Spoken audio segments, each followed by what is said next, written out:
اس کو سمجھ نہیں آ رہی کہ اس نے جانا کس طرف ہے یا نہیں جانا. ایک طرف وہ امریکہ کے ساتھ تعلقات رکھنا چاہتا ہے, اچھے تعلقات رکھنا چاہتا ہے, especially on transfer of technology, and very important کہ اس کے اوپر جو سینکشنز لگ رہی ہیں آف ٹیرفس وہ نہ لگیں تاکہ اس کے جو ایکسپورٹس ہیں وہ کم نہ ہوں, بیکاز ظاہر ہے everybody is interested in increasing exports.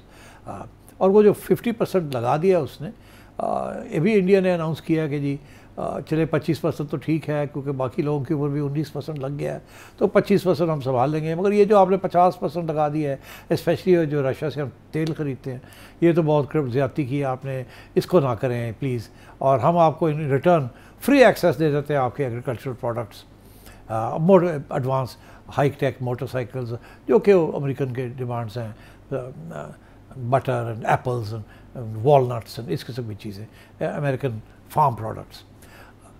تو اس کے اوپر ابھی ڈیل آلموسٹ ہو چکی ہے, ابھی باتیں ہو رہی ہیں کہ جی بڑی ٹف نیگوسیشنز ہوئی ہیں مگر آلموسٹ ڈیل ہو جائے گی. انڈیا کا امریکہ کا جو زیادہ پریشر ہے is on buying from Russian oil, مگر in the last 2-3 months India نے وداؤٹ اناؤنسنگ اٹ آہستہ آہستہ کم کر دیا اپنی امپورٹ فرام رشیا. اسی لیے پیوٹن بھاگا آیا ہے کہ بھائی رک جاؤ, کیا کر رہے ہو, اتنا بھی ضرورت نہیں ہے, یہ ہمارے ساتھ چلو, don't go into that group. BRICS میں بھی ہم ہیں, آپ ہمارے ساتھ ہیں وہاں, اور یہ چائنا اور انڈیا اور رشیا گروپ میں آپ آئیں, اس کو ایکٹیویٹ کرتے ہیں ہم سے بات کریں. You are one of the largest economies of the world, اور in a few years you will be counted as a great power also, ابھی تو شاید نہیں بٹ you will be. تو آپ کیوں اس کیمپ میں جا رہے ہیں؟ یہ ہمارا جو کیمپ ہے اس کے اندر باقی گریٹ پاورز جو ہے سوائے امریکہ کے باقی تو سارے یہاں ہیں, چائنا یہاں ہے, روس یہاں ہے, برازیل کی اکانومی بڑی مضبوط ہے, اب آپ بھی آئیں اینڈ سو آن. تو this is what is going on. India is in a difficult situation. اب وہ میرا نہیں خیال انڈیا چوز کرے گا. انڈیا کی پرانی یہ پالیسی رہی ہے کہ وہ دونوں کے سائڈس کو کھیلے گا, ادھر بھی کھیلے گا ادھر بھی کھیلے گا, مگر اس نے آئل لینا ہی لینا ہے رشیا سے, اور وہ یہی نیگوشیٹ کرے گا کہ جی ہمیں آپ ٹائم دیں over which to create a non dependence on Russian oil. تو اس قسم کی سچویشن ہو رہی ہے. انڈیا کسی ایک گروپ میں فل فلیش نہیں جائے گا, نہ وہ کوڈ کا حصہ فل فلیش اب بنے گا, نہ وہ رشیا چائنا کے ساتھ بیٹھ کے فل فلیش امریکہ کے خلاف بیٹھے گا. It will continue to try and play a neutral role تاکہ ادھر بھی رہے اور ادھر بھی رہے, بیکاز اس کے انٹرسٹ جو ہیں وہ دونوں طرف ہیں.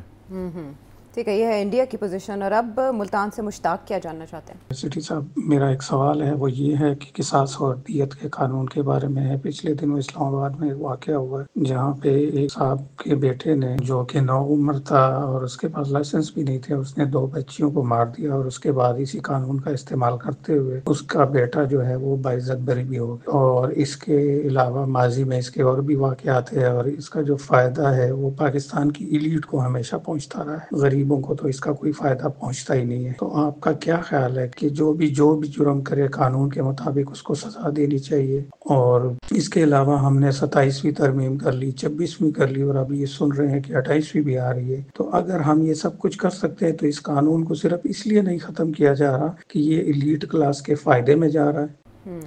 دیکھیے, جب یہ قانون آیا تھا تو اس وقت یہ ایلیٹ کی بات نہیں تھی. اس وقت میاں نواز شریف صاحب اور اس سے پہلے جنرل ضیاء الحق صاحب اسلامک شریعہ لانا چاہ رہے تھے یہاں.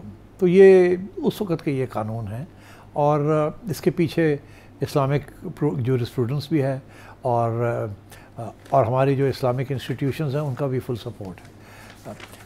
اس کا اور بات ہے کہ جب یہ قانون نافذ ہو گیا تو اس کے بعد تنقید یہ ہوئی کہ ایکچولی غریب لوگ تو بیچاروں کے پاس تو بلڈ منی دینے کا تو موقع ہی نہیں ملتا, ان کے پاس تو پیسے ہی نہیں ہوتے, اس لیے جو normal law of the land ہے وہ اپلائی ہوتا ہے.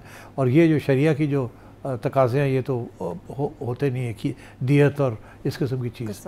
تو میرا خیال ہے کہ اوور دا ٹائم جو میڈیا کے اندر جب بات آتی ہے, تو جب یہ غریب امیر کی بات آتی ہے کہ غریب لوگ چلتے چلتے کسی امیر نے مار دیے, تو پھر یہ سمجھ آتی ہے کہ اس اسٹریٹ اوے یہ اسی قانون کا سہارا لے کے امیر لوگ جو ہیں وہ اپنے بچوں کو یا اپنے بیوی کو یا اپنے میاں کو یا اپنے رشتہ داروں کو بچا لیں گے.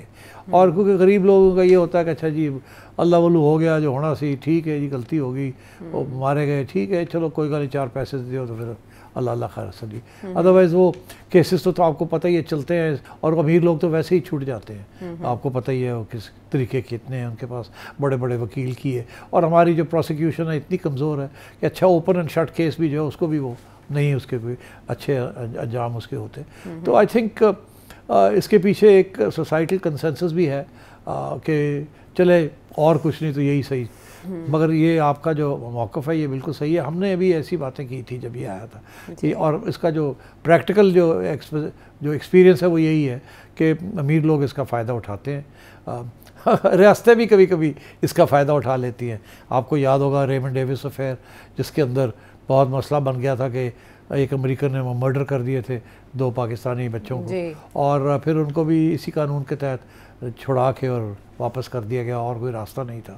تو یہ, اور آپ کا یہ کہنا کہ جی اگر چاہیں تو یہ کر لیں, نہیں, ایک دفعہ کوئی اسلامی قانون پاس ہو جاتا ہے نا, اس کو واپس کرنا بہت مشکل ہے اس ملک میں. کوئی اس قسم کی ہمت نہیں کرے گا کہ یار اسی کیوں, وہ پاس ہو گیا ہے, اس کے پیچھے ایک اسلامک کنسنسس ہے, اور ہمارے کنزرویٹو لوگ ہیں, اور ہمارے ملا حضرات جو ہیں وہ انہوں نے اس کو اسٹیمپ آف اپروول دی ہوئی ہے, تو اب اس کو کیوں چھیڑیں ان چیزوں کو. ٹھیک ہے, چلنے دیں, دیکھا جائے گا. لیکن سیٹ صاحب جیسے برسا تو چلیں دباؤ میں آ کے صلح کر لیتے ہیں یا رقم وغیرہ لینے پر مجبور ہو جاتے ہیں, پھر ریاست یہ نہیں دیکھ سکتی کہ ان پہ دباؤ آئے اور ریاست پیروی کرے. ہم نے دیکھا شاہ زیب قتل کیس میں بھی یہ سوال اٹھایا گیا کہ ریاست کو پھر پیروی کرنی چاہیے ایسے کیسز کی جس میں برسا کمزور ہوں.